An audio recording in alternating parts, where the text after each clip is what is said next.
Hey guys, Templar here. Now today I'm going to be talking to you guys about a Celtic archery weaponry. Now this actually came from a comment of one of my viewers, well pretty much also subscribers, Sharmana, and pretty much they were pretty much wanting to know what did Celtic archery weapons were? What did the Celtic warriors use for archery weapons? Well, the wide variety of Celtic archery weapons is a wide variety. In fact, it wasn't just, well, bows and arrows, it wasn't just crossbows, it wasn't just slings. There were also some, I guess you might say, dart weapons, I guess you might call it that. Though I don't know if you could call that thing a dart. But I think it's probably best if I get to that one a little bit sooner. Now you guys are probably wondering what I mean by dart. Well, the thing is, dart I'm probably pretty much talking about is the Atlatl. Now what's an Atlatl? An Atlatl is a type of weapon in which I kinda do love. It's technically a spear thrower. Well, I guess a spear thrower? Wait, what's the term for it? Anybody? Can somebody understand this? Because technically it's an arrow, right? Or is it a spear? I can't tell. It's about the same thing in one point. It's confusing. I don't even know what to call a missile weapon. But you get the point. Technically this actually pretty much is like an extension of your hand, which is the Atlatl piece. That's what the person grabs onto when they throw it. And pretty much, I actually have thrown one of these before, or tossed, launched. This is the complicated part with these. But yeah, I've actually done this once, only with one of my friends, if I remember correctly, when we were doing a little bit of a reenactment. Though I can't remember what reenactment it was, because this was a very long time ago, so yeah. Don't worry guys, luckily for me he was using blunted versions, otherwise I had been skewered on sight. But yeah. Now you guys might wonder, where did the Atlatl come from? Well, the Atlatl was used throughout, well, from the Neolithic age throughout all of, well, pretty much the entire world.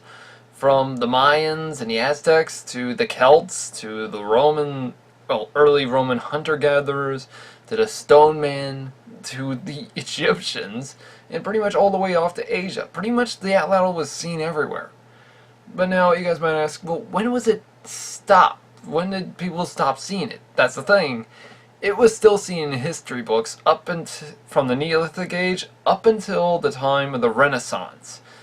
This was a long-lasting weapon, even though gunpowder had actually changed the course of the battlefield. And the reason why this weapon stayed on the battlefield was simple. It could go right through plate armor, or, well, a smudge of a bit. It could technically dent into it and in the process go into a human body. Which is kind of terrifying to the fact, that could kill somebody. Now, you guys also might ask, why was the Atlatl so dangerous? Well, that's the thing. It had different types of shards. It didn't just have Neolithic stone arrowheads. Sometimes it had metal or bronze or steel. And that's actually kind of the terrifying part for it. Now, though, if you guys want to actually make your own Atlatl instead of buying one, there is actually a channel, I'll link you guys down below in the description, of Primitive Technology, and he can pretty much show you guys on how to make one. Alright, now let's go into some other weapons, shall we? The Celtic Sling, or technically, as we all know it, just as a sling. Now you guys might wonder, oh, you're talking about a slingshot, the type of stuff that you can easily pull back like that. No, I'm not talking about a type of one you pull. I'm talking about the old-fashioned sling, the one with David and Goliath, that type. You know, the type of one you twirl around your head. Let's just say, though, if you guys pretty much get hit by one of those stones, word of warning, you don't want to get hit by them. Because, well, yes, also in reenactments we actually prove to people that this, even if it's a stone, it could actually damage the human brain. In fact, one hit to the skull, you pretty much get kind of a knockout, I guess you might say. Well, in a couple of seconds you technically faint, or not faint, but mostly you just get knocked out. Luckily we didn't use it on ourselves because, well, that would have been a little too terrifying. But now you guys might wonder, well, how dangerous is the sling? Well, let's just say one hit to the head, even if you're wearing a helmet, can still pack a punch. And as well, you didn't just fire, rocks out of it. It's even stated you can even release little, metal, I guess you might call it projectile, I guess. I wouldn't call it a bullet. It's more of like a metal stone, I guess you might call it like that. In which Romans used this, the gladiators that were led by Spartacus used this, Celts used this, a lot of people use the sling, okay? But here's the thing, the metal ones are a little bit more dangerous because they look like kind of a giant piece of shrapnel going around everywhere, so yeah, it's kind of terrifying. And pretty much me and my buddies actually proved that even that's a little more dangerous, especially if it hits a human bone. Because technically the human body is technically very brittle. Getting hit by a sling is pretty much one of my most terrifying things I ever want to get hit by. And yes, I actually felt a little terrifying due to the fact I nearly get hit a couple of times. Lucky for me though, it wasn't with a sling. Well, technically it was like with a foam rock, but still, it hurt. Well, not as much, but you get the point. But yeah, the sling was extremely dangerous on the battlefield, and there were two types of version. There was a short version, and there was a long version. Why were there two versions? Well, here's the reason why. The long one was meant for a target that was technically running out of the distance. In other words, if you can't use your short one, you gotta use your long one, and that one can go a further distance. And upon hitting the guy, it can actually really do some damage. Now, despite this type of weapon actually being used, it was extremely terrifying to the fact that even Celtic, warriors even used this with their archers. In fact, it's even stated that Romans legionnaires were even pelted by these types of weapons. And as well, even Greeks used them against the Romans and such, and pretty much even against the Persians. In fact, this type of term was even known as peltists. You can see why. Now you guys might start saying, oh, but they wouldn't kill you. Oh yeah, I'd like to see you guys actually throw a rock. Have your buddy throw a rock at you and let's see what happens there. That's what I thought. But yeah, if you guys also want to know how to make a sling yourself with just a couple of vines and stuff, I'll link you to another link down below for, yes, that's correct, primitive technology. Pretty much I kind of like how he does it the old-fashioned way. Now, if you guys are pretty much wanting to know what type of Celtic people used for crossbows, well, that's the thing. Celtic archers, when it came to crossbows, there wasn't that big a variety of weapons they could choose from. Though there is actually the one, which is actually technically not a Celtic crossbow, which was made in, the Celtic regions, which Celts did use ballistic artillery, but I rather prefer calling it artillery and not, archery weaponry. But technically this weapon is actually labeled as a crossbow. And that would be a Gastrophides bow, or if you were modern version, a belly bow. And actually, this was actually the type of crossbow that Alexander the Great used against the Persians. In fact, this is an extremely dangerous crossbow. In fact, one hit from this thing, you can actually skewer a guy right through bronze plate. That's actually kind of terrifying just thinking about it. Or as well, even the liner thorax, which even was stated to be arrow-proof, could actually get a man skewered by these things. And these bolts were extremely terrifying to get shot by. Now you guys might wonder, how did you load this thing exactly? Well, as the name implied, you gotta push it down with your belly, or belly, I guess you might say. I think you mostly just push it down with your hands and thighs, or legs. It's kind of weird, because you push your entire body down, instead of pulling because here's the thing. Instead of pulling the bow string up on the crossbow, you push down.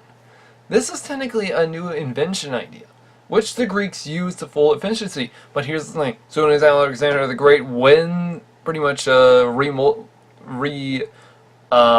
models his military, technically the belly bow is kicked out. But here's the thing. Alexander the Great had Celtic mercenaries, and those Celts copied off of the Greek belly bow. Later on used it against the Romans. Impressive, am I right? Now, if you guys are probably wondering how dangerous is this thing, let's just say you don't want to get shot by it. And you guys also might ask, well, how do you aim it? Well, as it's stated, use your belly.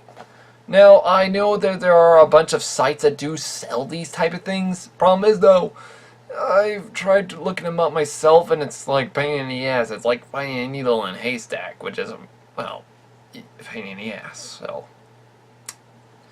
But you can probably try a couple of crossbow sites, which wouldn't hurt. Alright, and now comes to our final weapon. The Celtic Bow, which is pretty much one of the most famous ones in history, which this one is pretty much forgotten and is misinterpreted.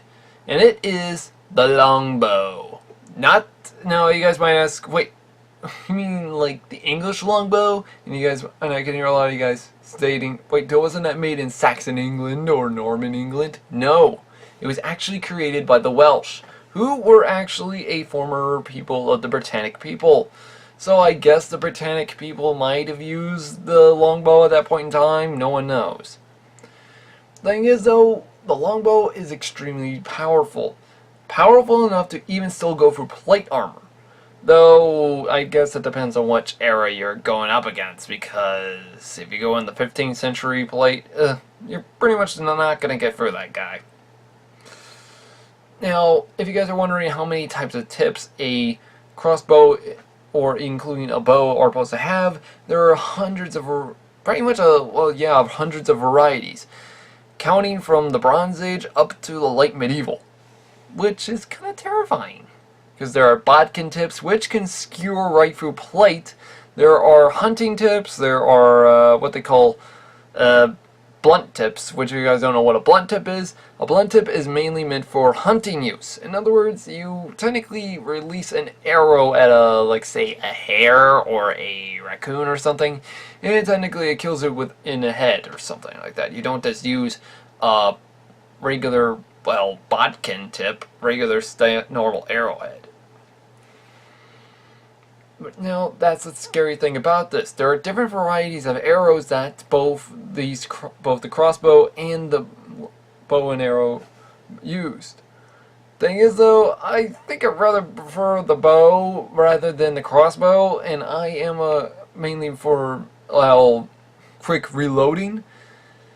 But when it comes to easy access to aim and such, and a lot faster to fire, well, you know what I mean, pretty much it's a lot easier and such. I'd rather go for a crossbow. Pretty much that's the way I pretty much am. But yeah, it's kind of pretty cool on how the longbow was actually used.